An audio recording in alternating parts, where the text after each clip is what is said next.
Nalagyan ko, ito yung hindi. Sabi nga nila, kahit ba daw matulog, maglagay ng anti-melasma.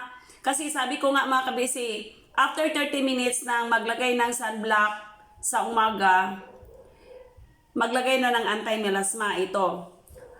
Every 3 hours po mag-retouch tayo dito mga kabisi kasi ito yung nagpo-protect sa atin against free radicals, mga infections, allergies. At ito sa gabi, sabi nga nila, bakit mag-apply pa ng anti-melasma sa gabi, BB Cream Foundation at of course naman sunscreen. Protections ito sa mga allergies at saka kung mga ginagamit natin lalo na pag nag-starter tayo. Baka naman ay yung mga skin natin ay hindi pa nangibago pa kaya ito po yung nagpo-protect. Maglagay tayo ng anti-melasma mga kabiisi.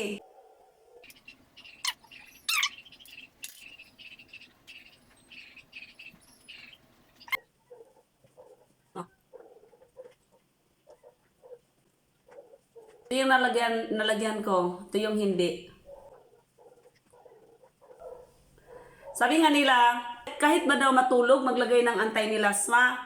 Kasi sabi ko nga mga kabisi, after 30 minutes nang maglagay ng sunblock sa umaga, maglagay na ng anti-melasma ito.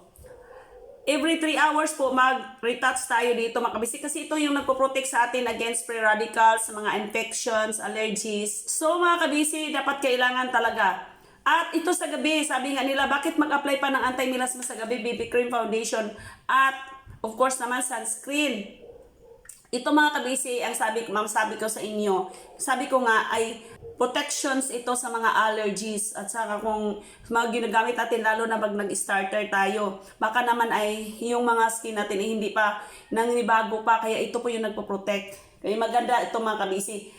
Isang pahid lang mga kabisi, sold out ka na dito sa ating anti-melasma. O, di ba? Para pantay din po mga kabisi. Kaya sabi nga nila, sis, naglagay ako ng starter sa aking liig. Huwag po maglagay sa starter ng sa ating liig. Maglagay lang po tayo dito sa anti-melasma lang ang ilagay natin sa ating liig. Kasi po, nagpapaputi din ito sa anti-melasma. Anti-melasma nga eh. So, nag-alis din po siya ng mga melasma natin kahit dito sa may liig natin. Sabi nga nila, yung anti-melasma sa body serum, yung melasma body serum natin, ilagay daw nila sa liig. Huwag po mga kabisi. Kasi mayroon naman tayong melasma na ilagay natin dito sa mga liig natin.